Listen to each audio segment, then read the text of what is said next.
Muscle cars that beat supercars in real-life races. Welcome back to Vintage Wheels Chronicles. Today we're diving into the world of muscle cars that didn't just look powerful, they proved it on the streets and tracks. These three beasts shocked the world by taking down European supercars that cost twice as much. Let's meet the muscle monsters that humbled Ferrari, Porsche, and even Lamborghini. 1. 1969 Chevrolet Camaro ZL1, the Supercar Slayer. The 1969 Chevrolet Camaro ZL1 wasn't your average Camaro. It was a street-legal race car in disguise. Under its hood sat an all-aluminum 427 cubic-inch V8 engine designed for drag racing. This engine was originally meant for the track, but Chevy sneaked it into just 69 production Camaros. It pumped out 430 horsepower officially, but real-world tests showed closer to 500-plus horses. Weighing less than most big-block muscle cars, it had the perfect power-to-weight ratio. Back in the day, the ZL1 shocked drivers by crushing European exotics in street races. There are stories of it humiliating Porsche 911s in quarter-mile duels. Its raw torque and instant throttle response gave it insane acceleration. On the drag strip, it could run low 11 seconds, something no Ferrari of the era could touch. Even Lamborghini Miuras struggled to keep up in short sprints. It wasn't about top speed, it was about domination off the line. With slicks and a tuned carb, the ZL1 was basically a missile. What made it legendary was that it looked just like a regular Camaro. Nothing flashy. Ferrari owners didn't see it coming until they were staring at its taillights. It may not have had the finesse of a European supercar, but it had brute force. And on American pavement, that's often all that mattered. It was also more reliable and cheaper to repair than any Italian machine. With fewer than 70 units made, it became a collector's dream. People still talk about the time one beat a Ferrari Daytona in a highway pull. The ZL1's legacy lives on in modern Camaros that carry the badge. It's remembered as one of the only cars that embarrassed the European elite with raw American power. No frills, no flair, just business. It was a muscle car with a supercar-killing heart. Its influence shaped future high-performance Chevys. Some even call it the most underrated American supercar of the 1960s. From stoplight races to official drags, the ZL1 held its own. It had just enough grip to keep things scary, but manageable. Drivers said it felt like riding a beast barely under control. It brought racing tech to the street without compromise. With the ZL1, Chevrolet proved that Detroit could play with the best of Maranello. It was a thunderstorm on four wheels. There was nothing polite about it, and that's what made it dangerous. While Ferraris needed finesse, the ZL1 needed guts to drive. It didn't care about lap times, it cared about wins.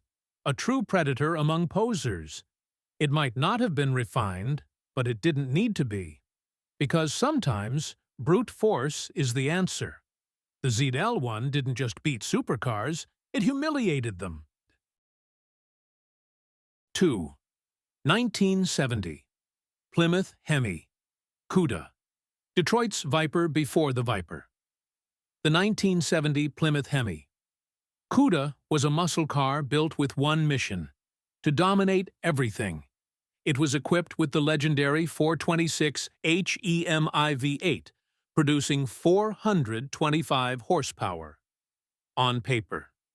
In reality, it was pushing closer to 470 to 500 horses when tuned right. It came with dual Carter carburetors and a reputation that made supercar owners sweat. While Ferrari emphasized agility, the Cuda focused on obliteration. It could go from 0 to 60 in under 5 seconds, astonishing for its time. and it could do a quarter mile in the low 13s, sometimes dipping into the 12s with minor mods. The Cuda wasn't just about speed, it was about presence. Its aggressive front end and shaker hood screamed, "Don't even try." And when Lamborghinis or Porsches did try, they usually lost. There are verified accounts of Cudas outrunning 911S and early Countachs on straight-line roads. Its acceleration was almost violent, launching drivers into their seats. The 426 HEMI was a race-bred monster stuffed into a streetcar. It was so powerful that insurance companies started blacklisting it. Even some dealerships warned new buyers to be careful. Or else. It had a rugged suspension that could take abuse, unlike fragile Italian cars. It was built for American roads, not European finesse. On long, flat highways, it simply devoured everything in its path. Some Cuda owners even challenged Ferraris to top-speed runs, and won. Its top-end punch made it terrifying above 100 miles per hour. It became a legend not just in America, but worldwide. In underground street racing circles, it earned massive respect. Even tuners in Europe were stunned by how quick it was. They called it a steel brick with rocket fuel. And yet, it was sold right out of a Plymouth showroom. The HEMI Cuda didn't care about curves or braking points. It cared about being the first one across the finish line. It was loud, mean, and brutally fast, and it turned heads wherever it went. Against fragile European rivals, the Cuda felt indestructible. Its sheer torque gave it instant superiority in drag races. Even when it didn't handle like a Ferrari, it didn't matter. It still won. It had no pretensions, only raw performance. In the world of classic muscle, the Cuda is a king. Its ability to beat supercars wasn't luck. It was engineering and attitude. If you pulled up next to one at a light, you knew the score. The 426 HEMI Cuda didn't need to apologize for anything. Because when the rubber hit the road, it made everything else look slow. It was a supercar killer, plain and simple. 3. 1987 Buick GNX, the silent assassin. By the late 80s, many thought muscle cars were dead. But Buick had other plans. The 1987 Buick GNX looked like a businessman's coupe, but under the hood lurked something sinister. It was powered by a turbocharged 3.8-liter V6, not a V8, and yet it changed the game. With 276 horsepower and 360 pound-feet of torque, it wasn't the most powerful on paper. But its real-world performance shocked everyone. It could go 0 to 60 in under 5 seconds, faster than a Ferrari 328 GTS. It ran the quarter mile in 13.4 seconds, smoking Porsche 911s and even Corvettes. The GNX didn't shout, it whispered, then vanished. It had a stealthy look, blacked out, no chrome, no flashy styling. You wouldn't expect it to be a supercar killer. And that's what made it dangerous. Even Lamborghini owners got surprised on highway pulls. Its turbo boost came on like a sledgehammer, launching the car forward with brutal precision. It was engineered by ASC/McLaren, giving it serious credibility. The GNX had a revised suspension, better cooling, and a performance transmission. It wasn't just fast in a straight line, it was cleverly fast. Street racers quickly learned not to mess with a GNX. It earned the nickname Darth Vader's car, black, silent, and deadly. Even magazines at the time called it quicker than Ferraris.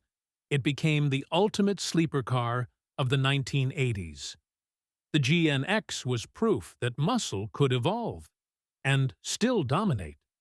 It was also limited to just 547 units, making it extremely rare. This wasn't just a muscle car, it was a statement. Buick, a brand known for luxury, built one of the quickest cars of the decade. It changed how people viewed performance, showing that turbocharged 6 cylinders could crush legends. It outran Ferraris without breaking a sweat. It was so fast that GM intentionally underrated its numbers. Drivers reported wheel spin even at highway speeds. Supercars would be revving in anticipation, but the GNX just took off. It didn't need to rev to 8,000 RPM. It just delivered instant torque and vanished. The GNX wasn't about showing off. It was about winning, and that's exactly what it did, over and over again. To this day, it's a symbol of quiet American vengeance. It turned muscle into something smarter and deadlier. Even today, GNX owners tell stories of humiliating modern sports cars. It was Buick's last stand, and it was glorious. The GNX wasn't loud, but its reputation still echoes through history.